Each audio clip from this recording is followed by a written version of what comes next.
Assalamualaikum warahmatullahi wabarakatuh. Bismillahirrahmanirrahim. Alhamdulillahi rabbil alamin. Wabihi nasta'inu ala umurid dunya waddin. Allahumma salli wa sallim wa barik ala sayyidina wa maulana habibina wa syafi'ina Muhammadin nabiyil amin wa ala alihi at-tayyibin at-tahirin wa ashabihi al-hudatil muhtadin al-mahdiyin. Ja'alana Allah wa iyyakum min ibadihi salihin al-faizin bi hurmati nabiyil karim. Amin. Amma ba'd. Ingkang kula hormati sedaya mawon ingkang semorawuh, khususipun anggota TNI, anggota Polri yang berkesempatan hadir pada malam ini. Pertama-tama marilah kita panjatkan puji syukur kehadirat Allah Subhanahu wa taala atas rahmat, nikmat dan pertolongannya.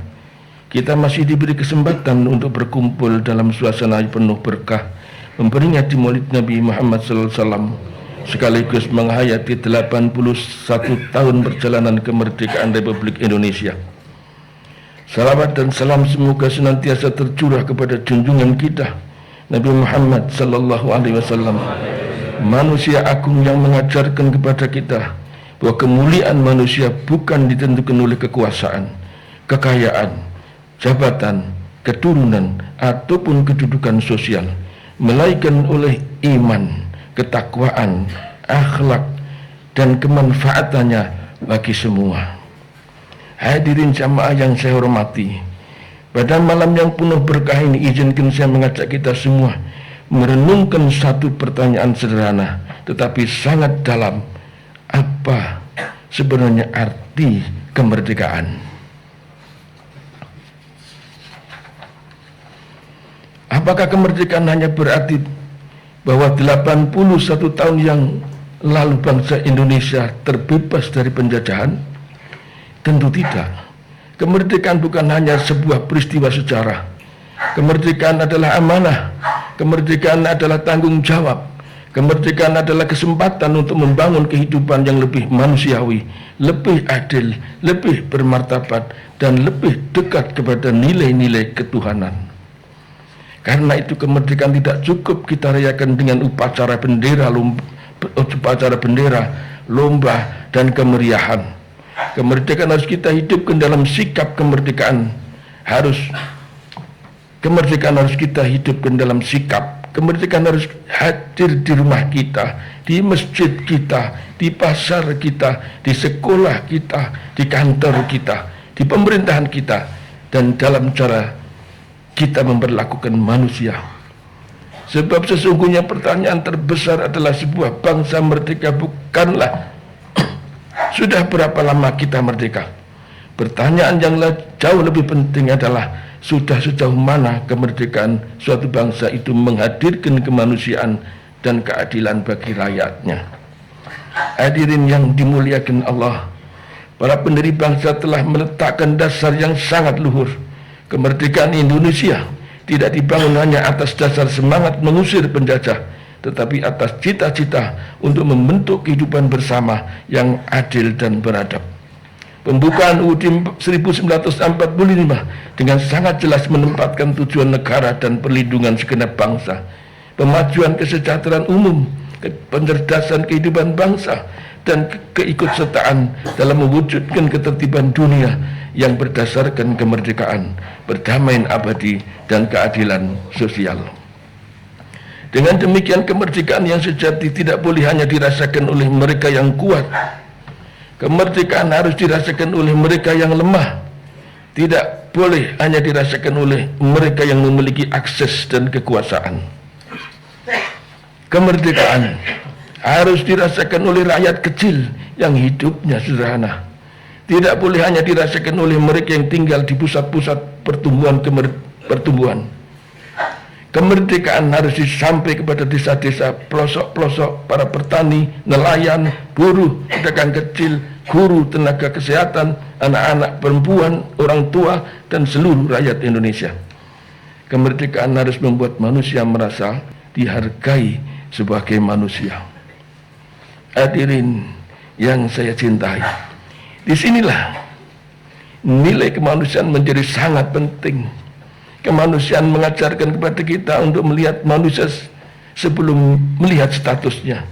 Kita melihat seorang rakyat bukan sebagai angka statistik. Kita melihat fakir miskin bukan sebagai beban negara.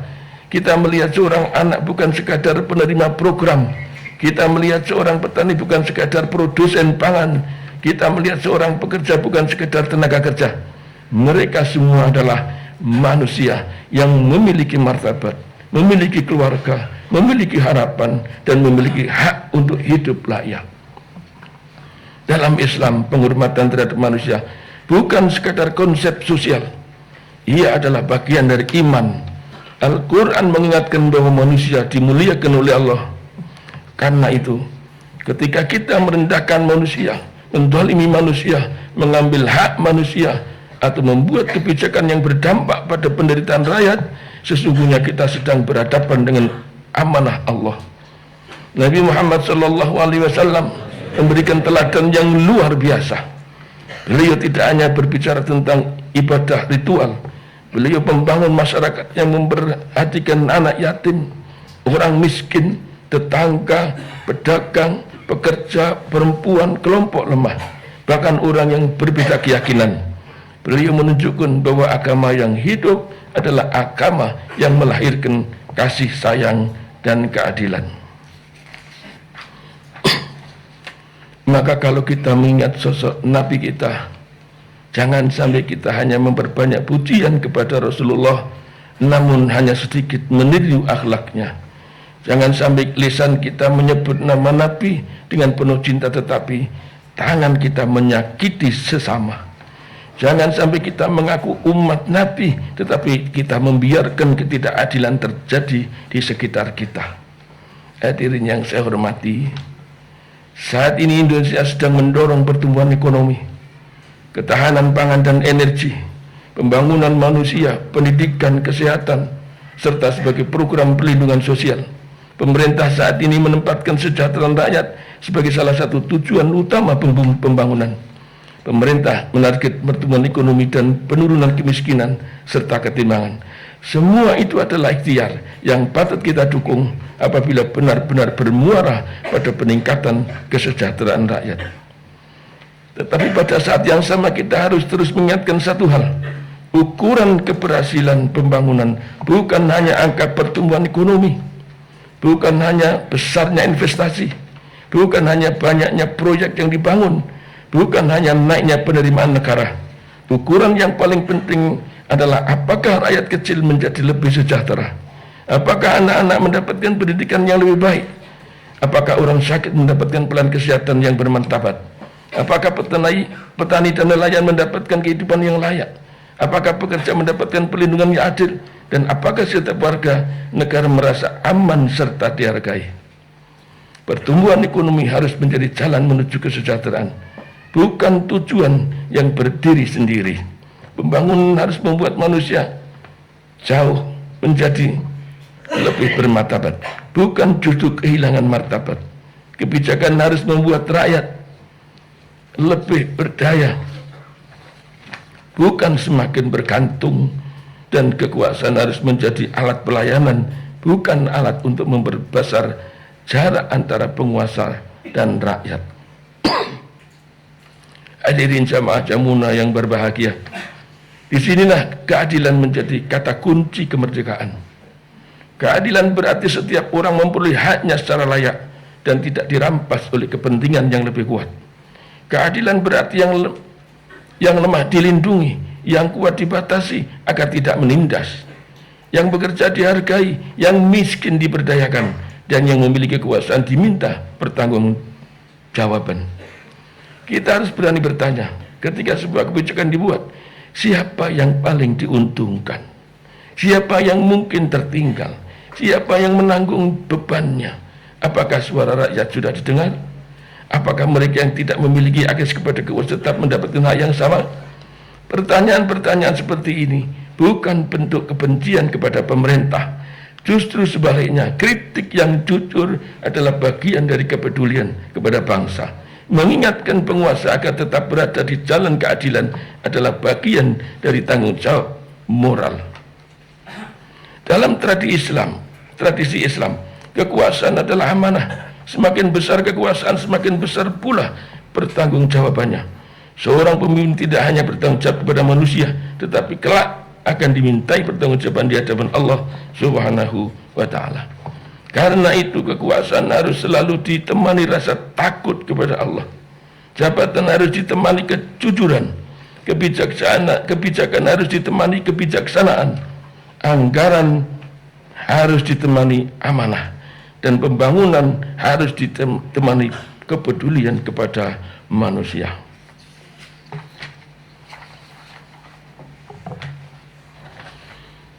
Hadirin yang saya muliakan, lalu apa yang dapat kita lakukan mengisi kemerdekaan? Hadirin, saya ingin mengajak kita mengisi kemerdekaan dengan satu formula sederhana: iman, kemanusiaan, dan kemanfaatan. Pertama, iman harus menjadi landasan. Iman jangan berhenti di dalam hati. Iman harus turun menjadi akhlak. Iman harus terlibat dalam cara kita berbicara. Iman harus terlihat ketika kita bekerja. Iman harus terlihat ketika kita memegang amanah. Iman harus terlihat ketika kita memiliki kesempatan untuk mengambil sesuatu yang bukan hak kita, tetapi kita memilih untuk tidak mengambilnya. Orang beriman bukan hanya orang yang rajin beribadah kepada Allah, tetapi juga orang yang menghadirkan rasa aman bagi orang lain. Tangannya tidak menyakiti, lisannya tidak merendahkan, keputusannya tidak menzalimi, hartanya tidak diperoleh dengan cara yang batil. Kekuasaan yang berada di tangannya tidak digunakan untuk memperkaya diri sendiri. Iman berarti bergetarnya jiwa ketika nama Tuhan disebut, karena menyatunya cipta, karsa, rasa dan hening dalam jiwa yang senantiasa bergolak oleh kerinduan kepada yang Maha Agung dan mulia. Kedua, iman harus melahirkan kemanusiaan. Mari kita mulai dari lingkungan terdekat. Jangan biarkan tetangga kita kelaparan sementara kita berlebihan. Jangan biarkan anak-anak di sekitar kita putus sekolah karena perbatasan ekonomi. Jangan biarkan orang tua yang sakit merasa sendirian. Jangan biarkan pedagang kecil kehilangan harapan. Jangan biarkan orang sedang kesulitan merasa bahwa tidak ada seorang pun yang peduli. Jamuna harus menjadi jamaah yang bukan hanya banyak orangnya, tetapi harus besar manfaatnya. Jamaah yang ketika hadir menghadirkan keteduhan, ketika berbicara menghadirkan nasihat, ketika memiliki rezeki menghadirkan kepedulian, ketika memiliki ilmu menghadirkan pencerahan, dan ketika memiliki posisi menghadirkan keadilan. Ketiga, iman harus melahirkan kemanfaatan. Rasulullah Muhammad SAW mengajarkan kepada kita bahwa sebaik-baik manusia adalah yang paling bermanfaat bagi manusia lainnya. Maka ukuran keberagaman kita jangan hanya seberapa sering kita hadir dalam majelis, tetapi juga seberapa banyak orang yang merasa tertolong karena kehadiran kita. Mari kita bangun gerakan kecil tetapi nyata, membantu pendidikan anak-anak kurang mampu, mendampingi keluarga yang kesulitan, memperhatikan kesehatan masyarakat, menjaga lingkungan, memperkuat gotong royong, dan menjadi suara yang lembut tetapi tegas ketika melihat ketidakadilan. Hadirin yang saya hormati, dalam memperingati kemerdekaan ini, izinkan saya menyampaikan pesan kepada pemerintah. Pesan ini bukan pesan permusuhan, bukan pula pesan untuk mencari kesalahan. Ini adalah pesan cinta kita. Ini adalah pesan cinta kita semua kepada bangsa. Pertama, luruskan jalan pemerintahan. dengan tetap memperhatikan nilai-nilai kemanusiaan dan keadilan. Jangan pernah membuat rakyat hanya menjadi objek pembangunan. Jadikanlah rakyat sebagai subjek. Jangan dengarkan suara mereka dalam membuat kebijakan yang menyentuh kehidupan mereka. Turunlah ke lapangan, lihat sendiri kehidupan rakyat. Jangan hanya membaca laporan yang sudah disiapkan. Kedua, pastikan setiap kebijakan memiliki wajah manusia. Di balik setiap angka APBN ada keluarga. Di balik setiap kenaikan harga ada rumah tangga. Di balik setiap kebijakan pendidikan ada anak yang sedang mengejar masa depan.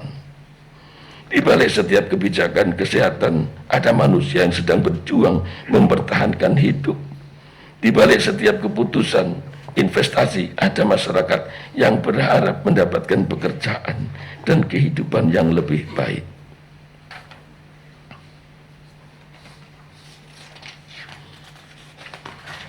Karena itu, jangan hanya bertanya berapa besar pertumbuhan yang dihasilkan. Tanyakan pula siapa yang merasakan manfaatnya. Ketiga, tegakkan keadilan tanpa pandang bulu. Hukum harus kuat kepada yang kuat dan melindungi yang lemah. Jangan sampai hukum terasa tajam kepada rakyat kecil, tetapi tumpul ketika berhadapan dengan kekuasaan dan modal. Negara harus hadir untuk memastikan bahwa keadilan tidak menjadi barang mewah yang hanya dapat diperoleh oleh mereka yang memiliki uang, koneksi, dan kekuasaan. Keempat, gunakan anggaran negara dengan amanah. Setiap rupiah uang rakyat harus diperlakukan sebagai amanah. Hindarkan pemborosan, hindarkan kebocoran, hindarkan korupsi, hindarkan proyek yang lebih besar manfaat politiknya daripada manfaat sosialnya. Sebaliknya, prioritaskan pendidikan, kesehatan, perlindungan sosial, penciptaan pekerjaan, penguatan ekonomi rakyat, dan pelayanan publik yang bermartabat. Kelima, jangan kehilangan rasa. Pemerintahan yang kuat bukan pemerintahan yang tidak mau menerima pesan moral. Pemerintahan yang kuat adalah pemerintahan yang cukup percaya diri untuk mendengarkan saran, memperbaiki kesalahan, dan terus kembali kepada tujuan awal, melayani rakyat. Hadirin jamaah Jamuna, iri semua yang saya cintai. Kemerdekaan bukan hadiah yang selesai pada 17 Agustus 1945. Kemerdekaan adalah perjuangan yang harus terus diisi. Dulu para pahlawan berjuang mengangkat senjata untuk membebaskan negeri ini dari penjajahan. Hari ini tugas kita berbeda. Kita harus melawan kebodohan, melawan kemiskinan, melawan korupsi, melawan keserakahan, melawan ketidakadilan, melawan kebencian, melawan sikap tidak peduli terhadap penderitaan semua. Sedangkan senjata kita adalah iman, ilmu, akhlak, kejujuran, kerja keras, persaudaraan, dan kepedulian.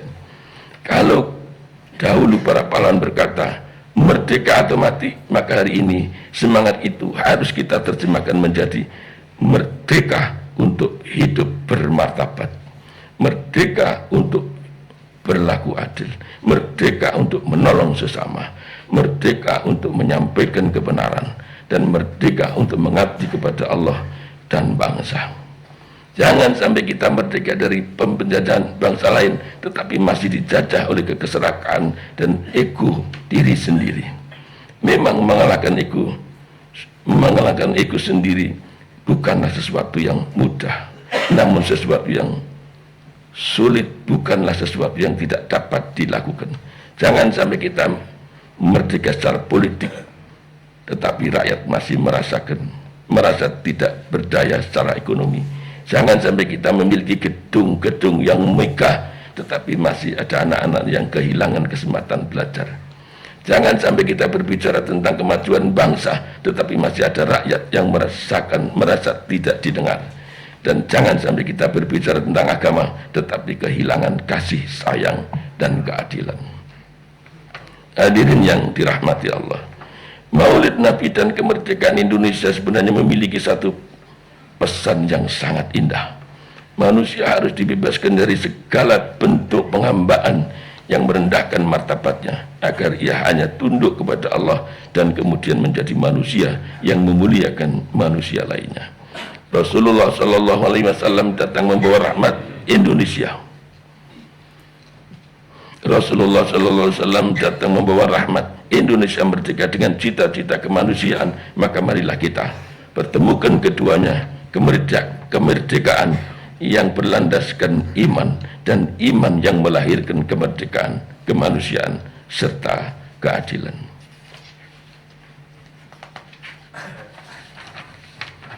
Mari kita mulai dari diri sendiri.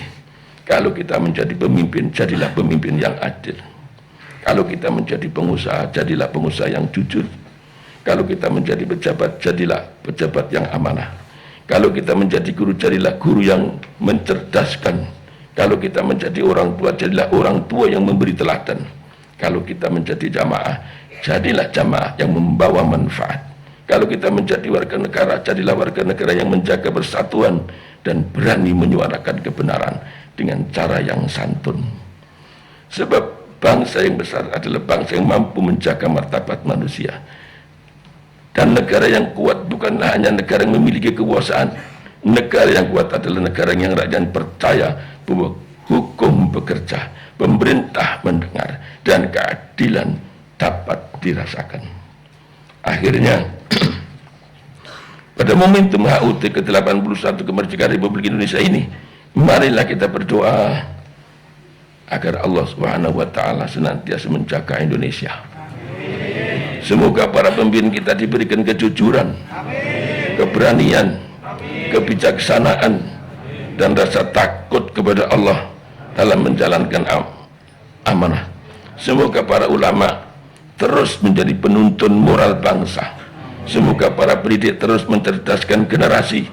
Semoga para pengusaha membuka lapangan pekerjaan dan bermanfaat dan berbagi manfaat. Semoga para pemuda memiliki ilmu, iman, dan keberanian untuk membangun masa depan.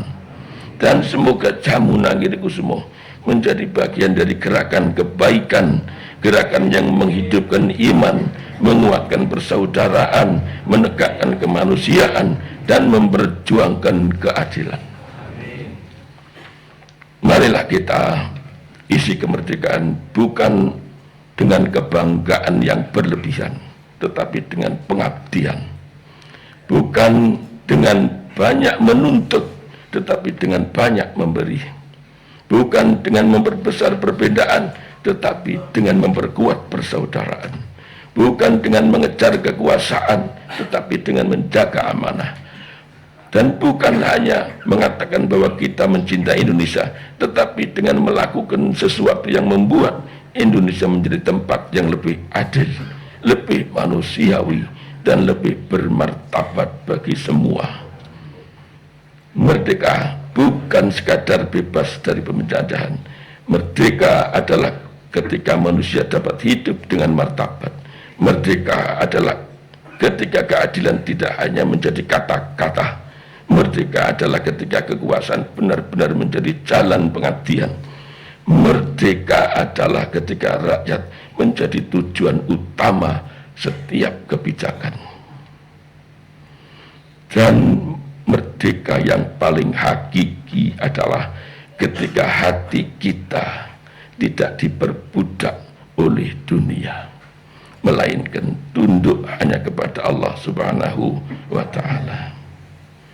Dirgahayu Republik Indonesia yang Dirgahayu Republik Indonesia ke-81. Merdeka. Merdeka. Merdeka. Merdeka. Assalamualaikum warahmatullahi wabarakatuh.